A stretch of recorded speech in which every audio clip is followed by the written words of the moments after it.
Is this thing working? Are we living? I think we are living. What's happening, everybody? Hope everybody's having a fantastic whatever day you're watching this.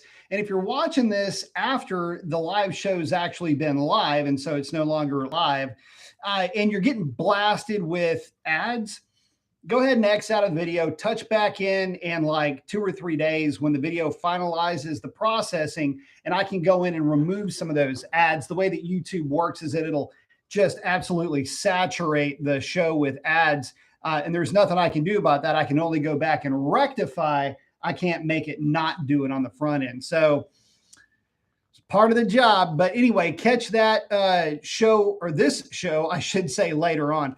Also, don't forget, if you've got a Challenger or Charger, make sure you get with Destroyer 1320. Use discount code Mason for 15% off of your order. And if you're looking for tuning, don't forget you get $50 off with Pite's Performance. Just mention B Mason. So with that out of the way, yes, we are running late tonight. Went a little bit late in the gym. Always a good thing. At least I didn't break my finger again, so at least we're off to that good start. The show's basically going to be an open chat, meaning you guys can kind of control the show this evening.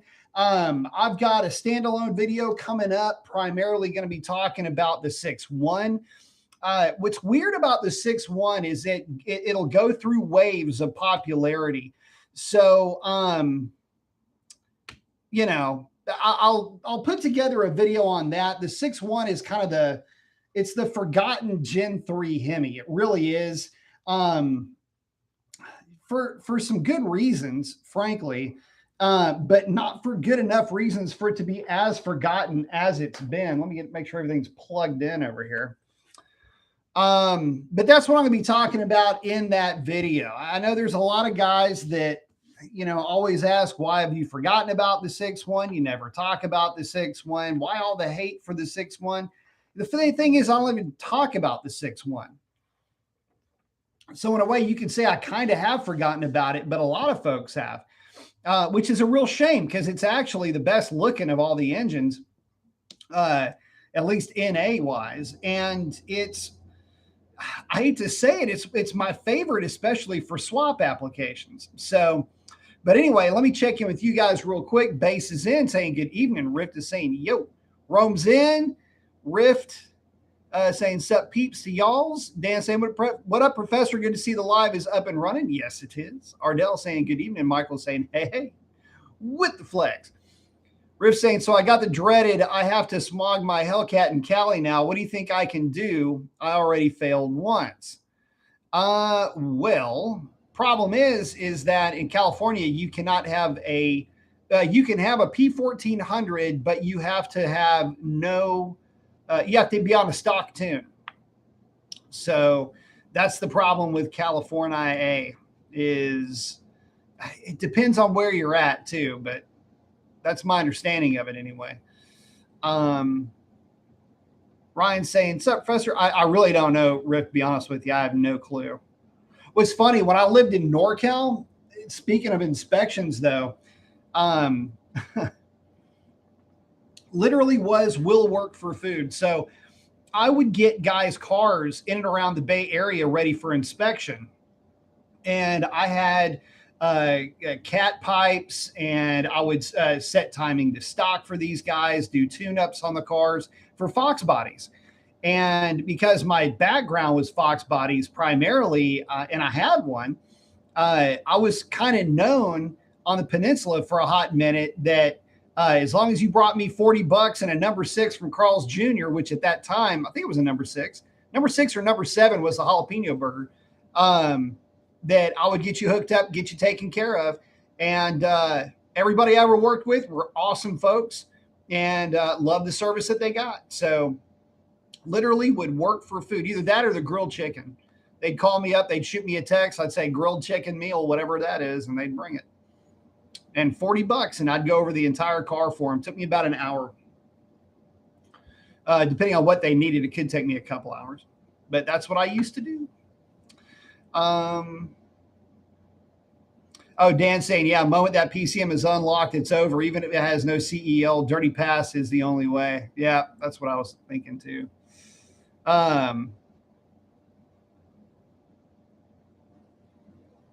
Arfo's saying, what's up, Mopar gang? Sovereign saying, hey, B, hey, guys. I'm working late tonight, but I had a few minutes to pop on. Very nice. Hit that like button and share. Share and subscribe. Brain not perform smart good. We're saying, well, I'll fight it till the last breath. I'm not selling my cat. I know I used to have people that would pass. Yeah. Yeah, it's a pain.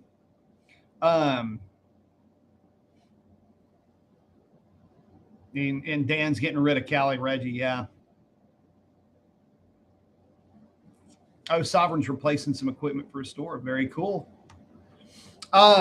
So really, I've been doing a lot of homework on these F-150s. I'd done a show on that F-150 with the Whipple Supercharger from Ford Performance Parts. And man, if you wanted a clean, fast street truck that maxes out at 105 miles an hour, but something that would give you just a freaking rip on the street, it's actually not a bad deal, all things considered. But in looking deeper into the prospect, I mean, you're basically, for a street kit, a safe street kit for 93 octane, one of these canned type kits, you're only looking at about an 1150 or an 1160 truck. It's not bad. But it's the same kind of power and performance you'd get out of a Scat Pack. Although that's nothing to sneeze at. Don't get me wrong. It's still fast as hell, very fast on the street, matter of fact. But you got to really be wanting that Ford. And to be honest with you, to get it looking right, sitting right, you're going to have to sink another significant amount of dollars into it for suspension, wheels, and tires, and the whole rest of the kit. So, for $9,500, you can have that kit, install it for probably $2,000, maybe $3,000. It comes with its own calibration if you want to keep the warranty. And I mean, it'd be a great option for guys that want to try something a little bit different. Someone saying, hey, B, what did you think of that Durango RT all black top edition? Everybody that I know of that has Durangos loves Durangos. Plain and simple. I mean, you just simply can't seem to be able to go wrong with those things. Sorry, I was trying to convince the Miss for a Challenger, but she insists on an SUV. No, listen, everybody that I know of that has a Durango absolutely loves that thing. So I would not hesitate.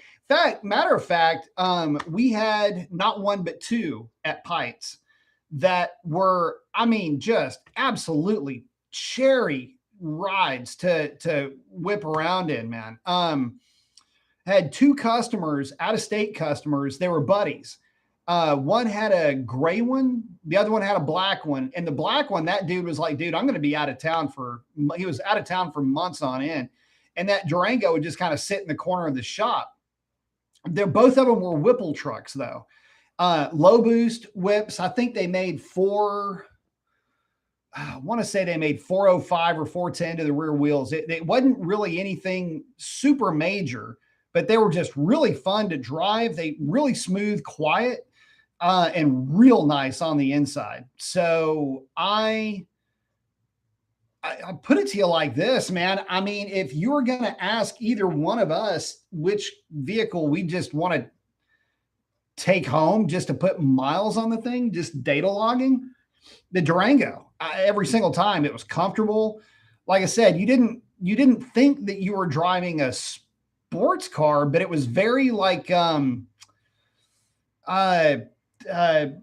Rover Sport type of vibe in that thing. So that's the way that's what I had to take away for that thing. And so we would, I think I took it home once. Yeah, I took it home once, drove it around. I did some initial data logging on the thing, load testing it mainly. But I mean, it was flawless. Alex put a tune on that thing that was like, you could have run the thing on just trash 91 and it put down, I want to say it was 405. It might've been a little bit more than that, but let's call it 400 if you want. It's still a lot for that thing. Actually, it's probably more like 4.25 now that I'm thinking about it. I can't remember. It's been a while back. Anyway, whatever it was, it doesn't really matter. It had a supercharger on it. It sounded good. And it was just fun. I mean, the data looked gorgeous on the thing. You could tip into the throttle and, you know, the way Whipples growl or howl or whatever you want to call it. So if it were me, if I were putting something together, that's what I would put together. It's kind of like Durango Hellcat Light. And they're just really nice. So yeah, it's Harmer saying perfect. Yeah, no, we had two of them, and the guy with the silver one, or gray, I should say, he picked his up. I think he still has that thing. And the dude with the black one, I don't know. He might still have that one. That one was really nice. Kind of like a blackout package now that I'm thinking about it. Black leather interior. Base is loving demonology for beating the plaid. Oh, Dan's asking if I saw the Exomod Hennessy 1,000 horsepower C68. No, I haven't seen it. But I will say that anything coming out of Hennessy is going to be pretty stout. I knew Hennessy John was actually a pretty cool dude long time ago. He wouldn't probably recognize me if I walked up to him and gave him a kiss. But back in the day, John was a pretty cool dude, man. He was fun to hang out with. Rich hanging out with Sovereign. You know, other cars that we had at the shop that I really liked. Okay, I was just talking about a 6.1 a second ago. I had to do diagnostics on an SRT8 300. And that car was nice. That was a silver 300. Was having weird issues with the throttle body, and come to find out it was a harness issue. The actual plug itself, I should say, not really the harness, but the plug itself was jacked up. Don't ask me how that happened. But that car it wasn't one of the ones that I wish it never left the shop. But the one vehicle that I wish I could have kept was the D100, which was a 6.1 NAG 1 swapped 62, 63, 64 Dodge D100 with a NAG 1 and a 6.1. And it's pretty sick. Base Lighting saying, check out the 9-second NA Camaro. Whose website is that? I don't know that. I'll have to check it out. I don't know if they're friends of the show or not. But the main thing is that the NAG 1 6.1 combos, you would think would just be a shoe-in for any of the swap guys. But, you know, it's just one of those things where you look at it and you go, well, there just weren't that many to grab. And I miss the 6.1 in a way because I miss the simplicity of the 6.1. I mean, it's Dodge's LS, right? I mean, the heads flow great. The intake flows great. It's got a neat little cam in it. It's actually got kind of a tight lobe sep cam in it. They respond well to long tubes. They're just a fun combination. But the problem with the 6.1, and this is what I'll be talking about in that standalone video that I do, the problem with the tight lobe sep and the long tubes and everything else, everything that makes that engine great is the downside is that it's an engine that was in cars that were incredibly expensive for their time. One of the issues that I have is when guys started asking, well, what about the 6.1? You have to remember that the 6.1 was in existence at a time where an SRT8 Challenger cost $45,000 or $48,000. That's a whole lot of money, especially when you consider that a Mustang or a Camaro were about 10 grand less. I mean, it was a solid 25% less cost on that. So, you know, it's it's kind of an interesting thing. So anyway, the main thing about the engines that I try to, when I'm talking about the 6.1 or the early 5.7, the main thing about those engines that I try to convey is that you can find a clean 6.1 car. A lot of times when guys are asking me, what can I do to make it faster? Sell it to somebody that wants a stock 6.1 car, maybe with long tubes or a tune or something like that. But don't go butchering a 6.1 car at this point. There's not enough of them out there that are clean, that are nice, to make them worth butchering. If you want something faster, sell it and get a 6.4 and go that route, or build one of the new 5.7s with an 8-speed automatic. And I know that's not what people want to hear, but I think at some point that 6.1 is actually going to start coming into its own with, and I think it might be sooner than later, it's going to start coming into its own with guys that want an original SRT8 car. And I got to tell you that the thing is with me, okay, so there's a couple of SRT8 Challengers hovering around this area. One of them is black with silver stripes. The thing is that is actually the car that got me to looking at Challengers back in when was it? 2008, 2009. And that is actually the car that kind of caught my attention out of nowhere. And to be fair, it doesn't have to be the fastest thing on the street if it looks that good and sounds that good. There's a weird breakover point where, oh, thank you very much, Base. I appreciate that. So I can honestly say my 392 doesn't need modding stock tune. The new 392, that's why I was saying the new 392,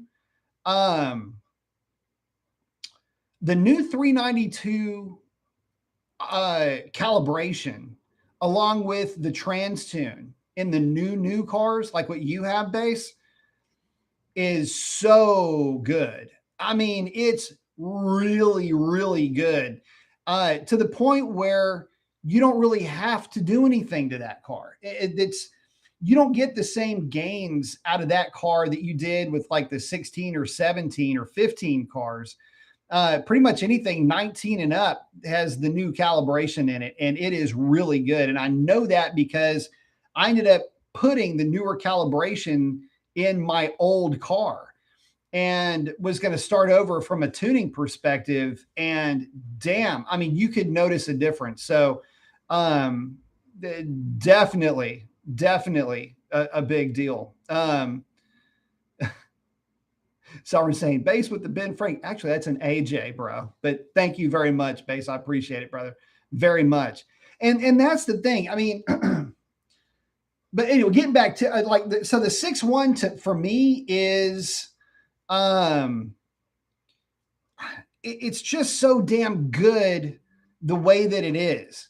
Riff say, hey, there he is. I love my 6.1. I put so much work into it and money, but even before then, it lasted years on a 9-pound stock, but running 9 pounds of boost. This thing about a 6.1 that I like so much, and it's a shame because you end up forgetting about them because there's just not that many of it. There are so many 392s out there.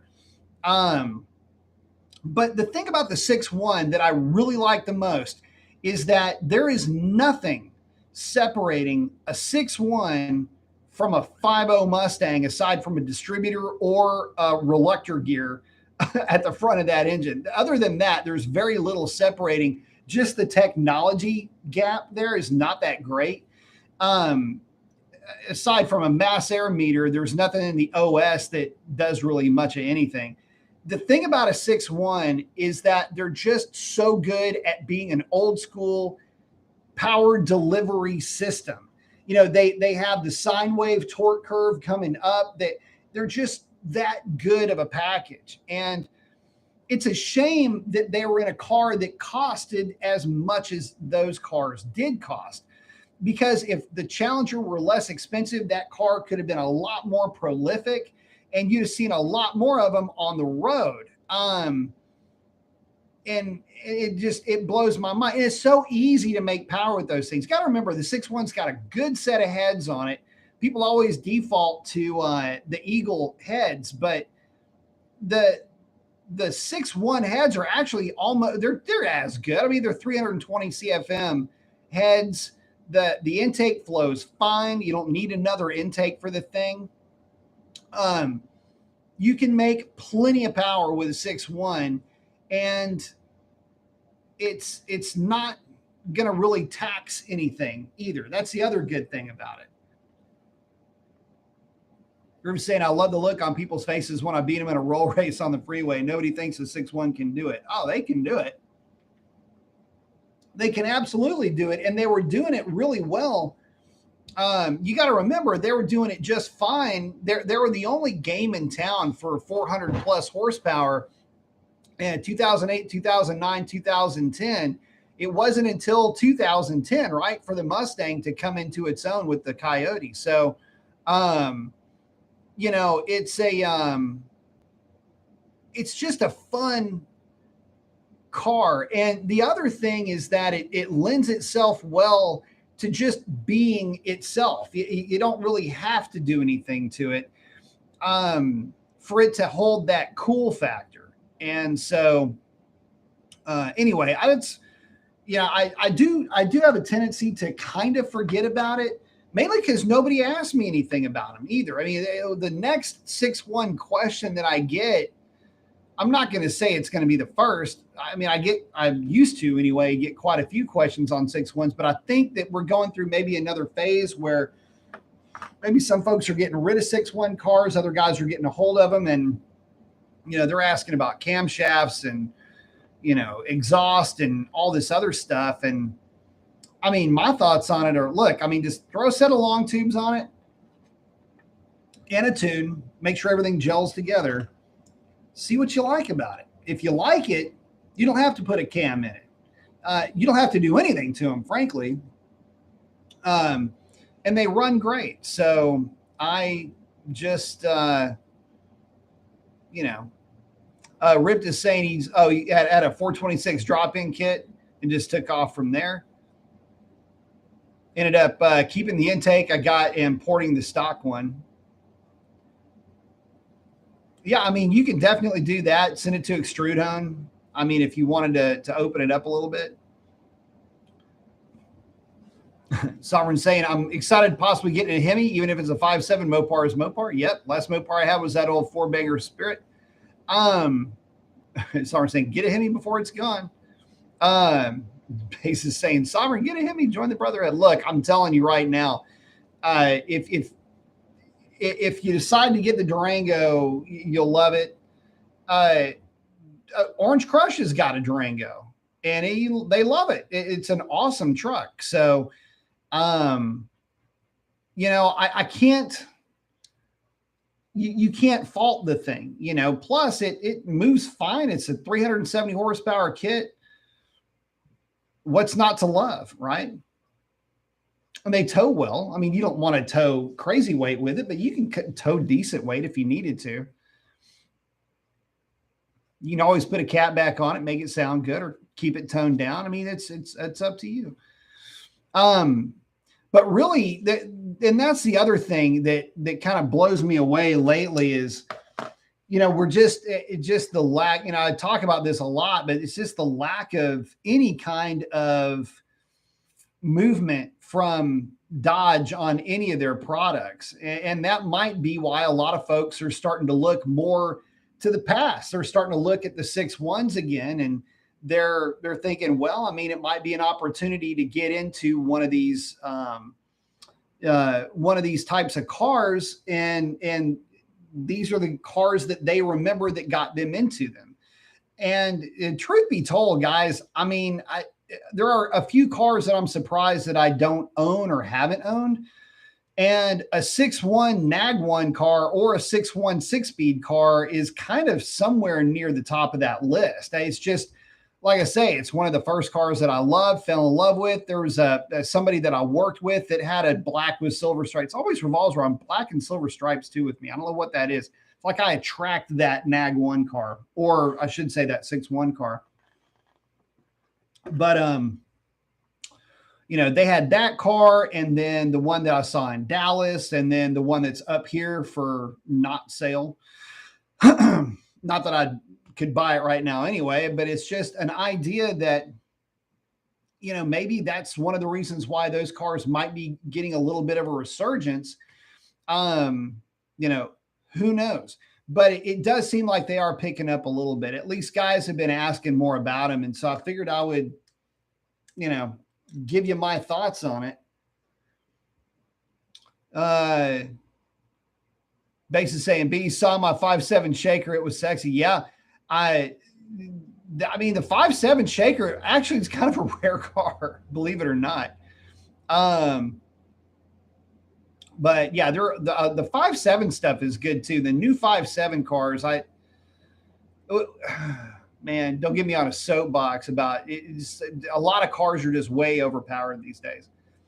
Dan saying, I freaking love my 5.7 to death. It's such a fun car with basically endless potential to make a buttload of power very quickly and for a better price than the older brothers. Riv saying, I went with a P1 SC Pro Charger to a D1X. Nice. D1X is a fun supercharger to play with. They make good power. We're saying, honestly, the one I want most is a Trackhawk, and they did not make them very long, and the ones that are out there are way too pricey. Yeah. And the Trackhawk is pretty sick, man. I got to tell you, on the street, anything all-wheel drive is going to be pretty nasty.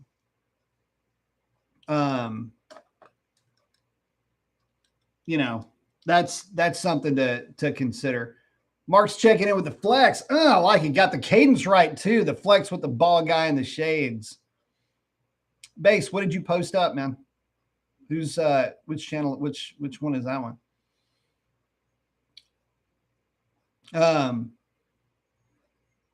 The old shaker. Yeah, let us know what you're posting up when you post those up, man. But yeah, those are the Trackhawk, dude. What's funny about the Trackhawk? So this is the funny thing. A lot of folks forget that the 6.1 in the Cherokee. Y'all remember that one was 0 to 60 in less than 6 seconds in the rain. I mean, that was really cool. And one of the things that used to crack me up, and we just saw one today. My wife and I were out putting around after work today, and it was pretty freaking cool to see one. I mean, we have a lot of those things. We have a lot of 6.1 stuff running around out here, and it's neat to see them. But again, one of my all-time favorite cars is the SRT, the Grand Cherokees, and they're just a lot of fun to look at and to hear. They sound amazing. Rip's asking, what do you think it was that made them go from the 6.1 to the 6.4 and not make it as strong, meaning can't take as much power added? They can. The 6.4 can take plenty of power. It's not that. A lot of it has to do with tuning. We found that out working at Pikes. I mean, we were running into the limits of transmissions before we ran into problems with the engine. Tighter ring gap, higher ring lands, though, allow for it's more efficient. And so you can cheat the compression ratio up by moving the ring land up in the piston. And that is one part of it. Tighter ring gap, they're all somewhat tight, but that's the reason why they did that. Another thing is that they played around. So they were going to bump up displacement either way, going from a 405 to a 409 bore, and then the 372 from the 358 stroke. They were going up in engine size. So quick story about where the 6.4 came from. The 6.4 was derived from the 6.1. And when they were developing the 6.1, they had initially used an intake manifold that looked a lot like the 6.1's intake manifold. And in testing, that engine made just the other side of 500 horsepower net. In other words, just the way you would have seen it. And that would have been with the power steering pump attached to the front of that engine as well. So there was about a 25 horsepower difference between the 6.4 with the intake manifold, the active intake manifold, and the 6.4 with the fixed intake like the 6.1 has, similar to the 6.4. So similar to the 6.1 that they used on the 6.4. The issue, though, is that it was a turd as far as making torque. They were running with a shorter runner length, and it just did not make the kind of torque that the 6.4 made. It made more torque than the 6.1, but the 6.4 versus the 6.1 down low with the active runners, it's night and day difference at that point. And that actually plays a role in fuel economy, efficiency, emission. They took a 6.4 and put the IHI Supercharger on it and used that test mule engine as the development engine for the Hellcat.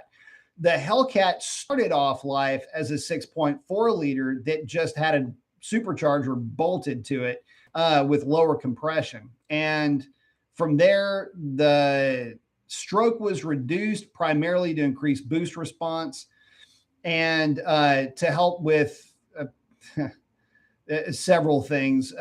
Emissions and NOx, I think, was a big part of that. But cylinder fill, fuel quality issues, things like that, the 358 stroke was going to be the way that they were going to go. But anyway, that's where the Hellcat was derived from, that 6.4. So there's a direct line of sight from the 6.1 to the Hellcat. It's not like they just kind of meandered around. I mean, the lineage is 100% there. Dan saying, miss the 6.1. Yeah. X is saying, 6.1 such a beautiful. I love the look of the 6.1. You're saying my first 6.1 2008 SRT8 with the NAG 1, which is all they came without that year, felt like the perfect amount of power for the street. Yep. Rip saying, honestly, the 2009 SRT8 6-speed I have now feels sluggish, even with over 30,000 put into it. I know it. Hemi saying 6.4 story time. Yep. Max loving the induction noise of the 6.1. I tell you what, that D100 with the 6.1 and the NAG 1 with 373 gears. Oh my God, that thing was a riot to drive. I mean, I would find excuses to drive that truck and not drive it to like just tear it up. I would just to listen to it, just to burble around in that thing. Loved it. Loved that truck.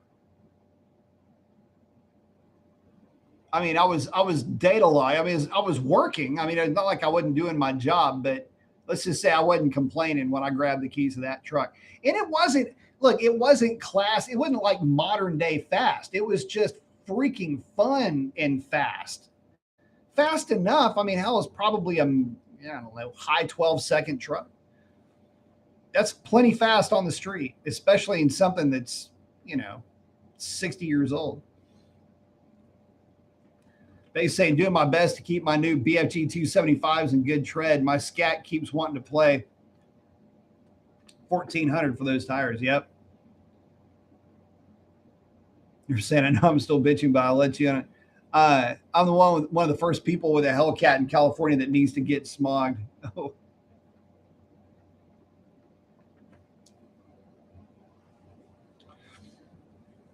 Gary's asking, is it just me or is there a lack of creativity in design and vehicles? Saw a Ford F-150 roll blue with white racing stripes, all the chrome Shelby tags. The Shelby Fords, man, I got to tell you, those guys, some of those things are a little cringy. We're saying very early cars like yours. Yep. Mine looks like 240. 416-0240 on the build sheet.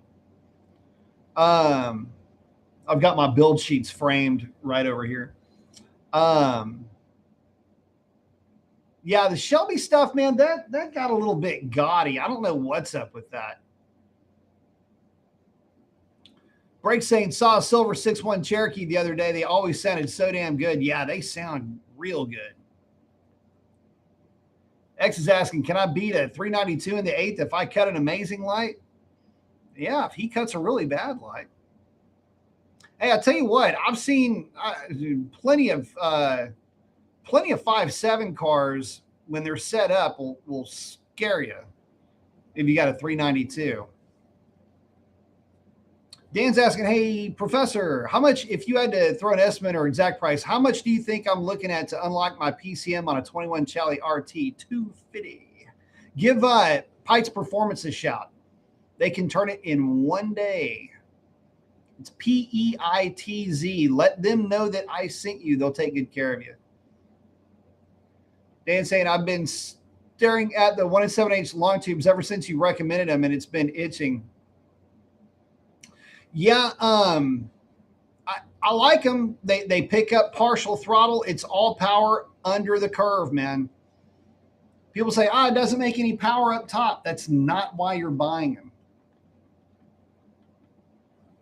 Basically saying it's all about skills. Good launch. Absolutely. X is saying, I hear you got close last week. 392 caught him. Yeah, but he was chasing you down, buddy. That's all that matters. And saying, this is knowledge. Yep.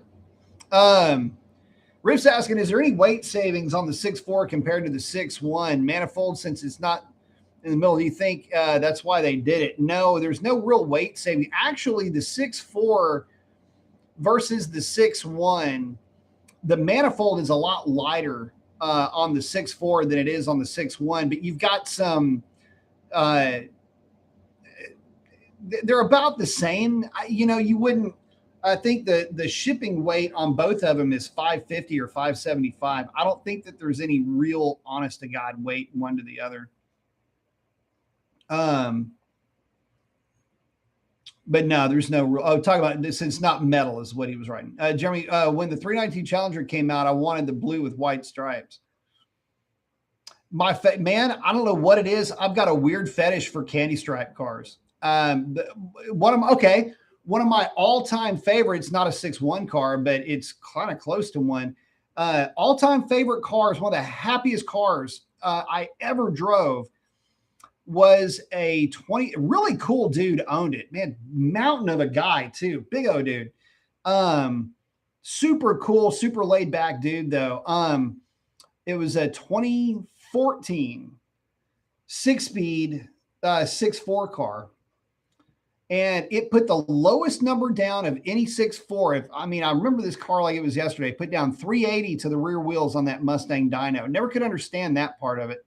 But that being said, that was one of the happiest cars to drive. And when I did the initial data logging on that car, I thought, man, I just don't want to touch this thing. We ended up putting it was a D1X with a street intercooler is what I put on that car. And it did well. Went from 380 to 525 to the rear wheels, low boost kit. And man, it was just always a really fun, really, really happy car, man.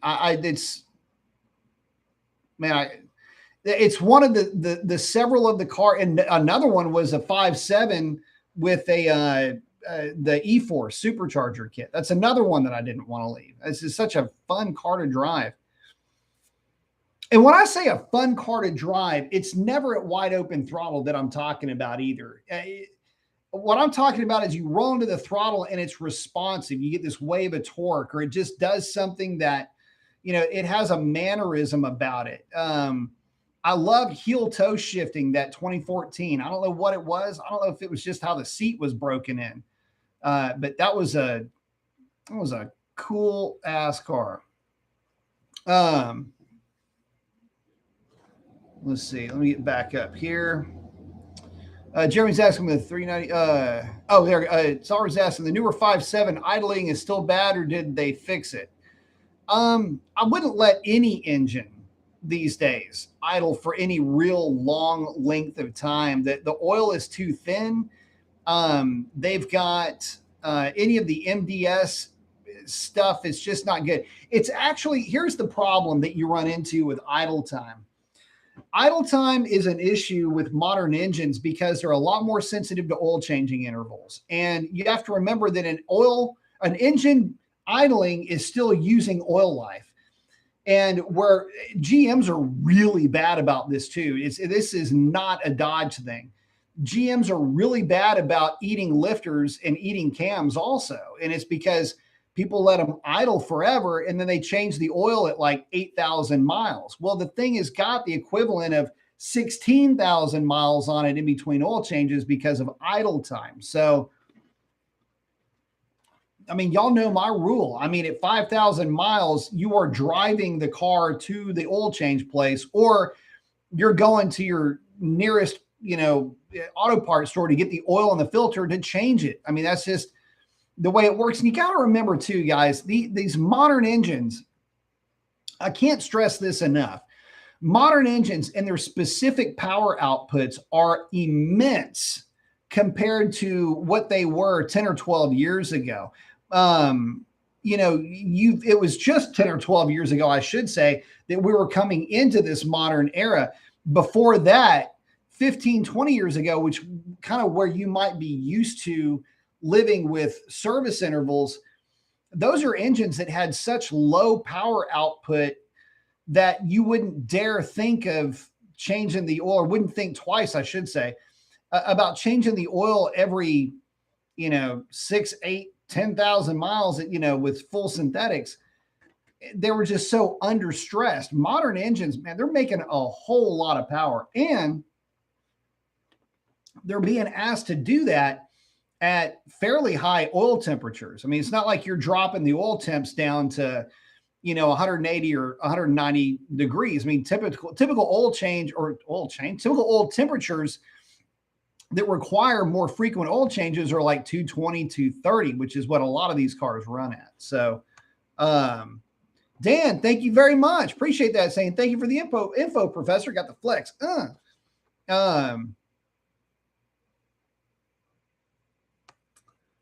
Let's see.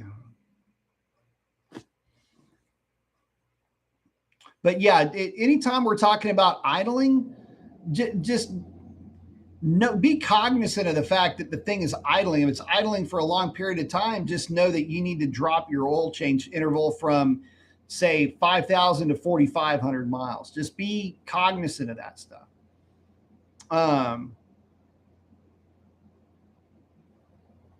X is saying, I was so excited when I beat him on the light. Yep. Good job, man. Base is saying, good job, dude. Marco is in. What's up, man?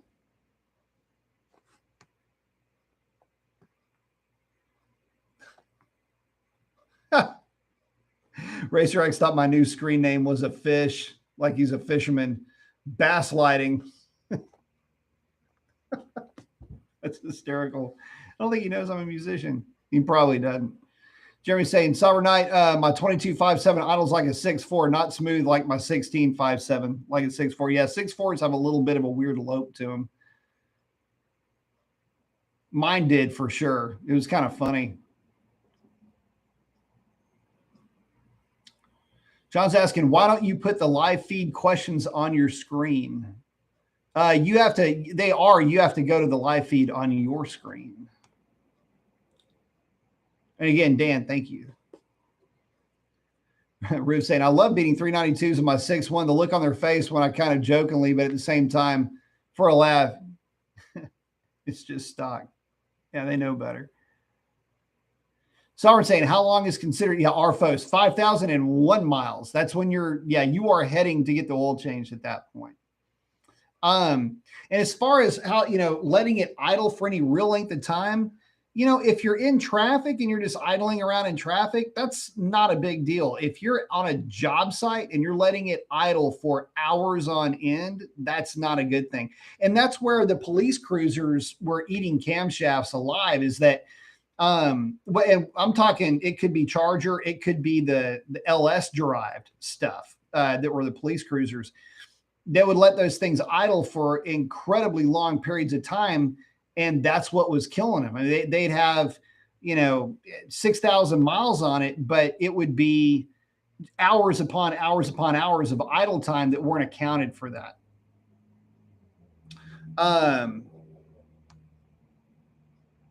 Arfo is saying, at least my 5.7, if I'm stuck waiting for food, I'll pop it in the park and give it enough. Tip it up to 1,000 RPM. Yep, it's a good idea.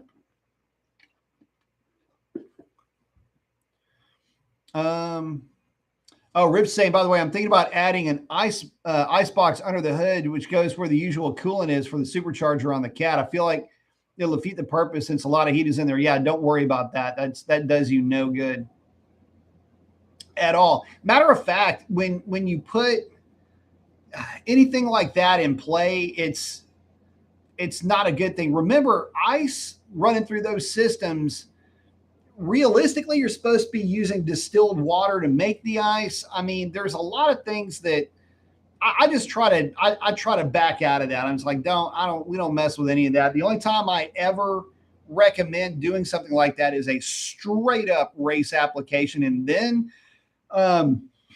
do it the right way. Strip the trunk, put a spare tire sized cooler back there. Pop you a drain hole back in the trunk itself and do it that way. If you're going to put an ice box back there, do it in a way that it actually will help you.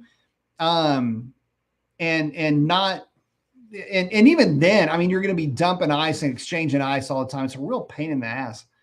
And the only thing that we haven't seen any gains at the drag strip with that. I mean, not like what you would hope to see, unless you're in like you're really creeping up on deep 8s, then you might want to start looking into that. Marvel is saying, great, excellent live stream. Thank you very much. Appreciate it.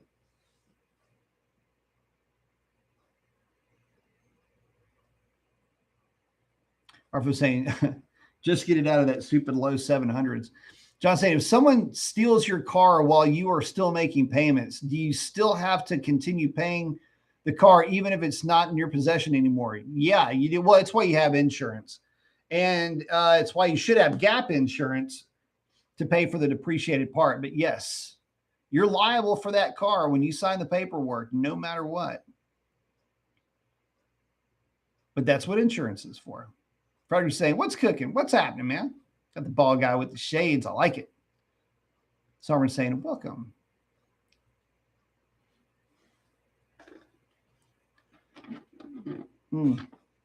Rich saying, just my opinion, but all these motors 6.1, 6.4, or 5.7 work better with a twin screw than something like a Pro Charger. Yeah, I mean, they all work well. It just depends on the feel that you want. I don't really like centrifugal superchargers on Hemis. Not that there's anything wrong with them, but you really have to pulley them up to get power out of them. And you got to remember that they're going to want to keep making boost way out on the far right-hand side of that page. And you got to have torque to get these tanks moving. And that's why the twin screws do so well for these things. I tell you what, we had one car, talking about story time. This isn't a regret story. This is just one of those stories where let me just tell the story, and I think you'll know where I'm going with this. Had a customer, kind of wanted a not really a full out Billy Badass package, but the customer wanted to make at least over 700 horsepower to the rear wheels. No problem. Is a 392 car. And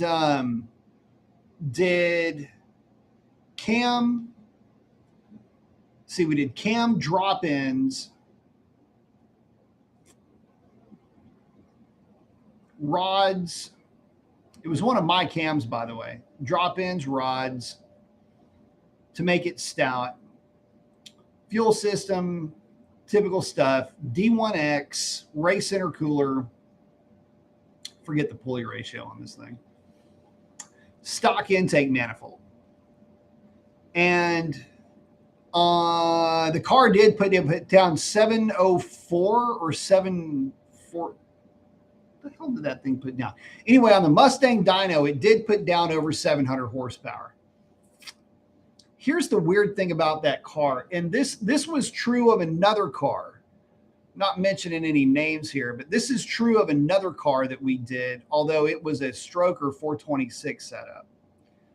Same thing. I put the cam together for it, all of that. But the weird thing about that car is that it was fast. It would lay down a number, but it never felt fast. It was really weird. You never got the sense that you were peaking with the cam. In other words, it didn't go like that, and you didn't get this hit at the end. It would just keep pulling and pulling and pulling and pulling, and which there's nothing wrong with that. It was just a weird sense of fast where you didn't ever really feel it, but damn, the car would move out of it some way. The customer loves the car, absolutely, was elated with it. And I did a buyer introduction with this guy. He loved the car and was saying, man, I'm gonna have to get used to the power of it. I'm like, yeah, I get it, but I mean, I don't know, we'll see. For the guys that like the Procharger kits, they work great, but I'm kind of with Rift on that. I'm just for these cars, it's not necessarily the engine, but for these cars, I don't know. I like the positive displacement better. Oh, Dan's hanging out with John. Yeah, you got to have gap insurance if you're still paying.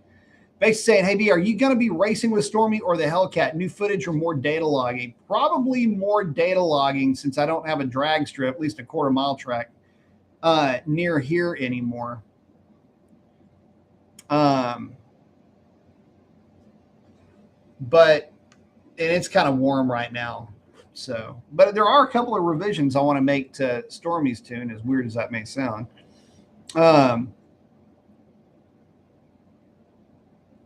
Oh, Rose saying, what's up with the bolstering from the 6.1 to the Hellcat? I fit perfectly in the 6.1, but the Hellcat, the side and back, yeah, there's just they're chunkier on the sides.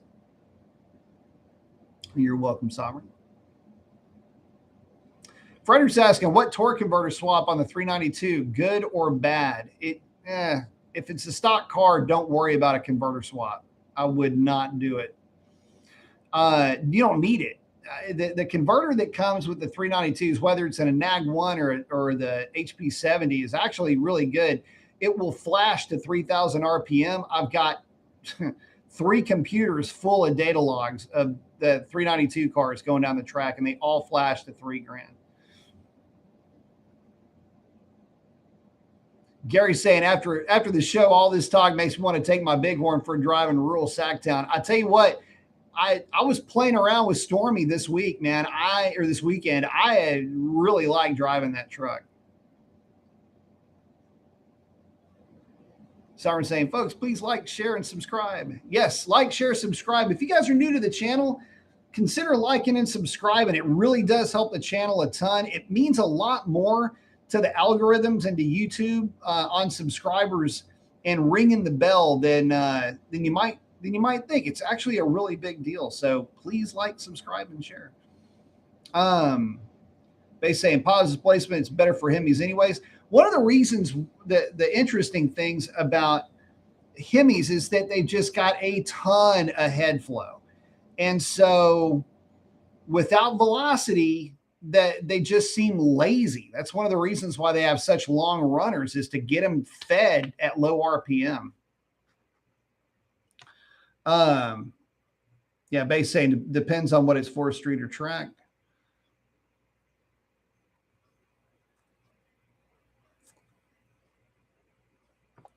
Riv saying, I'm definitely getting close to 8s. Yeah, I mean, you might want to look into it at that point, man. Oh, Jeremy saying, B, I had a guy come in with a beautiful 73 Pontiac Ventura with a Pontiac 350 4-speed. Very odd car. That is an odd car, but a good running car, though. That'd be a fun car to buzz around in.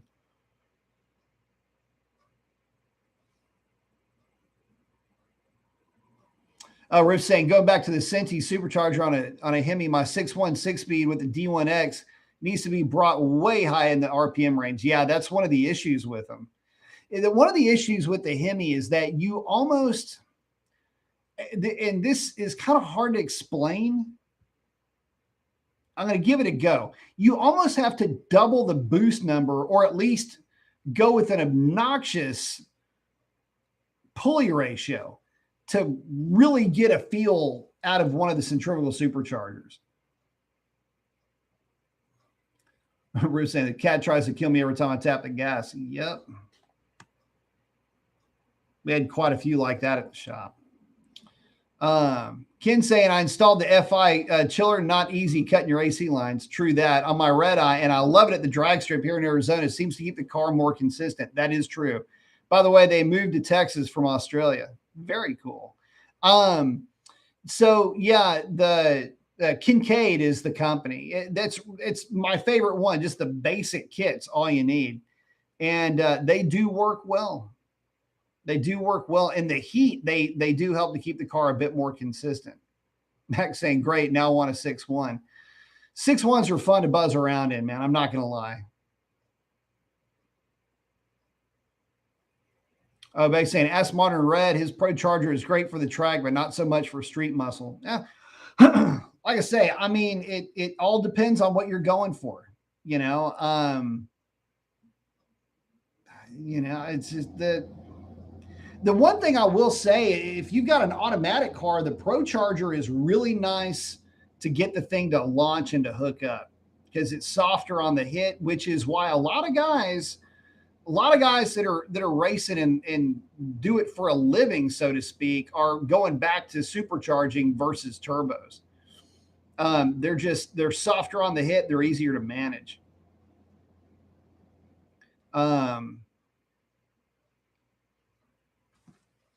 We're saying I should have stroked my 6.1 to something like a 411. I think it would have helped run better with the 17 pounds of boost. And maybe it'd probably be down a little bit on boost. We did a lot of 426 Pro Charger cars. They ran good. They were all street setups, but they all ran good. Dan saying, besides these headers, got any suggestions? I do getting the manifold and throttle body ported and have a cold air intake ready. Don't worry about the cold air intake. Dan, your car's Challenger, right? Am I remembering that? It is a Challenger, right?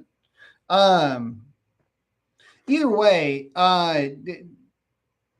Hellcat filter and whatever airbox you have, and if it's a Challenger, it's an easy swap to put the Hellcat airbox with the snorkel in there and pop out the headlight hole. Aside from the tune and the long tubes, though, not really. 5.7 Chally, yeah, same idea. Just go Hellcat airbox, which should bolt up to that car with a Hellcat filter is all you need.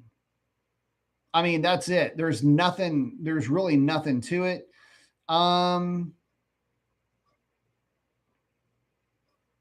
It's one of those things where it's just headers and a tune, and that's it, man. Don't worry about getting the intake ported.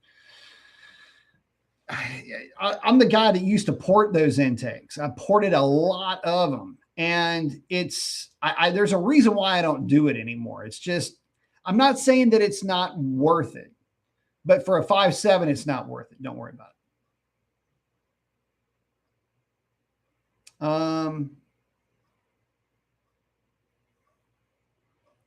Riff's hanging out with Base.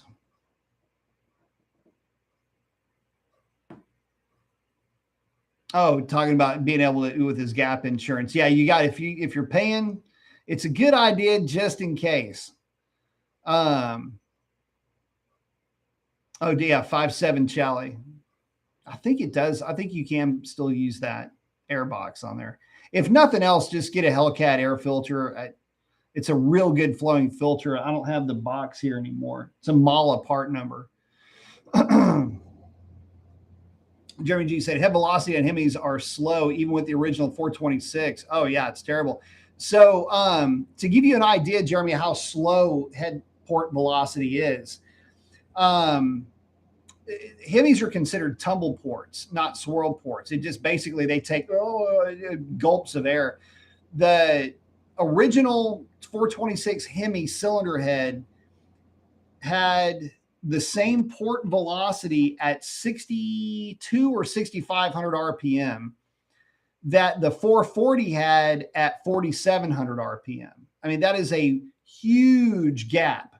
We're talking roughly a 15 to 1,700 RPM gap in port velocity equivalencies. That's not to say they flowed the same. It's just the speed of the air flowing through them was the same. And it is nutty. People joke about 440s, Mopars in general, just the cylinder heads for the big blocks were not good, but they were never meant to be race engines. They were meant to be, again, kind of like the way the 392 is, and just something to make a bunch of torque. So, 440s would harm 426s regularly on the street. I mean, you got to be able to stretch a Hemi out for it to actually start doing anything we're talking about. Base is saying Prochargers wind up high where a positive displacement supercharger has even more power distribution. Procharger is just a centrifugal supercharger. They all act the exact same way. And in matter of fact, it depends on how you pulley a Centi. I mean, if you pulley a centrifugal supercharger to the moon, it'll act just like a positive displacement does right until you blow the thing up because it goes into overboost so quickly. So there's a reason why they're used in aircraft applications where positive displacement is not. They do really well if you want to make a static horsepower for long periods of time, and you can vary horsepower with them as well without as much throttling losses. But yeah, any of the centrifugal superchargers, they all act very much the same. And, to be honest, I think a lot of times what guys forget, let me tell you the big mistake guys make when they put a centrifugal supercharger on any of these modern Hemis. And this is a top tip. And it's not that I don't like getting into this, but the reason why centrifugal superchargers suck on Hemis, 6.4s primarily, it's because the lobe separation on a 6.4 is like super wide. It's 121 degrees. That lobe separation angle does really well if you are trying to spin an engine to 10,000 RPM, figuratively speaking, or if you have a positive displacement supercharger. Positive displacement superchargers love wide lobe seps because it gives them clean shot. There's not very much overlap. And it gives them, so you get great boost response. And when that intake valve opens, the only thing that air coming out of that supercharger sees is the cylinder. There is no overlap. There's no bleeding of boost. And you get this immediate torque hit with them. And that's great because with a supercharger, you don't have to have a lot of overlap to evacuate the cylinder and to prepare the cylinder for a new intake charge. That's what that big ass compressor is doing that's sitting on the top of the engine. So you have a big supercharger on top of the engine that is trying to give a lot of air to the engine at any given RPM. So what you do is you flatten out that lobe separation angle, increases the torque response. But what it also does is it allows that engine to carry RPM further out where the large positive displacement supercharger is not really going to be efficient usually. Even the most efficient ones that we have to play with today, you're going to still want that wider LSA for a positive displacement supercharger. You see where I'm going with this? A centrifugal supercharger is a rising boost curve. So what does that mean? The faster you spin the engine until that compressor runs completely out of its efficiency range, it's going to keep building boost. Positive displacement won't do that because you run into a heat issue at some point with positive displacement supercharger that you don't run into with the Centi. So the centrifugal supercharger is going to keep trying to make power. The cam is wide, so it's trying to drag power out. So what ends up happening is you've got an engine with big ass ports that it only knows how to flow air in big gulps. That's what high RPM wants. It wants to flatten that thing out and make big velocity go through those heads. You got to have RPM to do it, or a lot of displacement. Now you've got a cam that's trying to drive power really high up in the RPM range, and a supercharger that only knows how to make power way on the right-hand side of a graph. But you've got valve springs that can't handle the RPM, push rods that are going to turn into pretzels. You've got valve train geometry that's questionable at best. Heavy ass intake valves. There's nothing in the favor of a centrifugal supercharger coming into this conversation when we're talking about Hemis. So when I put together camshafts for guys for centrifugal supercharged applications, it looks like I'm putting together a cam for an NA car. But the reality is that what I'm doing is I'm chilling out this cam, or chilling out this combination for high RPM, and I'm forcing the centrifugal supercharger to drag power out on the big end, and I'm trying to do everything I can to make mid-range power. So that's why when I'm putting cams together for guys, you look at one of my cams for a centrifugal supercharger and like, oh, you must have sent me something for, somebody's, 411 that you're putting together. It's like, no, just run with it. You'll like it. And it'll sound pretty sick too. Someone saying, welcome to the live. Break Stuff saying, I love my 5.7 Ram too, but it would be so cool if they had a sport truck or something. I'm a sucker for heavy steering and quick throttle response. Oh yeah. Sovereign's asking, why does a Durango make 360 as opposed to 375 in the Challenger and Charger? It's just exhaust system. It's the exact same engine.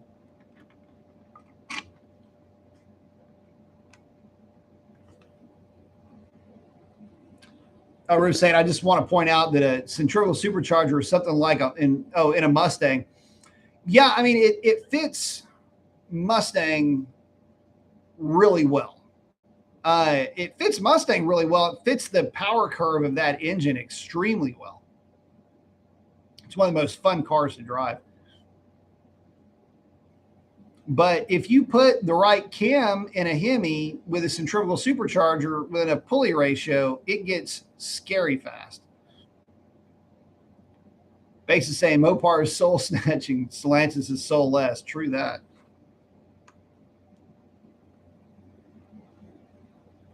Sovereign saying Stellantis doesn't know what they have. Well, they're about to find out when they're gone. Jeremy's liking 671 blowers and Hemis.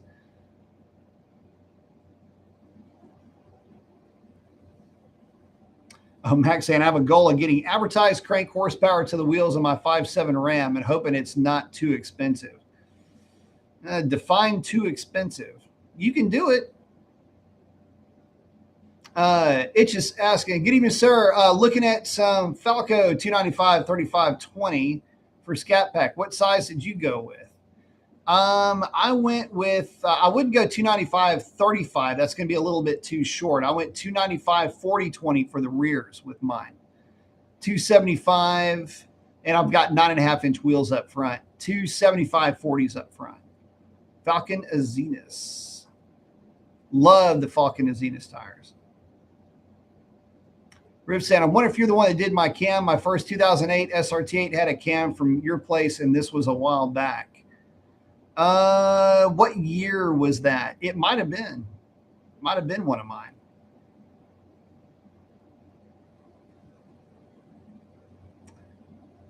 Phoenix is saying LX 3482. That's it for the Hellcat filter. The Mala LX 3482. X is asking, speaking of overheating, why did the early Vipers overheat? Two reasons. Fan settings Radiator was kind of junk, and the tune.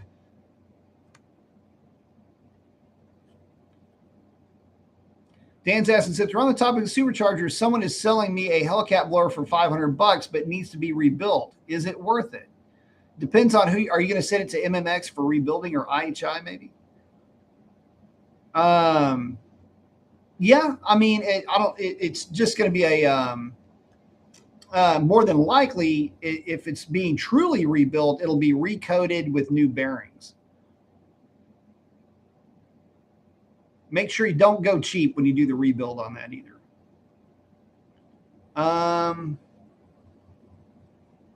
But yeah, I mean, it could be a good deal. Just make sure it depends on what kind of shape it's really in. Because we've had Hellcats with well over 100,000 miles on them that ran great, and they didn't have a lot of easy on their life.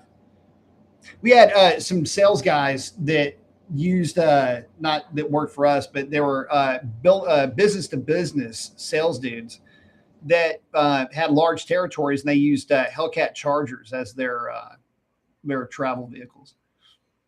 Some of the guys like to use the guys that ran the bigger territories also used Scat Pack 392 cars for work trucks or work vehicles, not trucks. Base is saying, yeah, I'm gonna leave my 392 alone. Someone's saying, oh, okay, thanks, you got it. Oh, Base is out, gotta go. It's midnight here. Catch you Saturday night. Oh yeah, should be on Saturday. Have a good evening, my friend.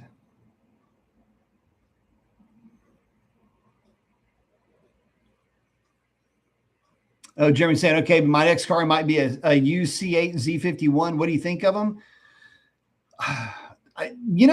From like a clinical standpoint, they're really good. Give Alex Pites a shout. He builds a ton of those things. Lots of really fast C8s coming out of Pites Performance right now. X is saying, that's interesting. Why'd they go cheap on the radiator? I think it was undersized. Some of the early cars. Mine wasn't. Mine was fine. Also, they had thermostat issues with those. Man, there's nothing going on good with a Viper, man. The earlier Vipers there was something to look at, but I would not recommend. They're not for the uninitiated. I'll just tell you that. Sovereign's got to check out. Good seeing you, brother. And with that, guys, I need to check out too. We are over an hour, and I have got to get up super early. So with that, guys, that is going to be a wrap for the show. I want to thank each and every one of y'all for hanging out with me. Would not do this without you. Love each and every one of you. Listen, get out there and do something cool for somebody. Chances are they need it way more than you know. And with that, that is a wrap. Y'all have a great one. Adios.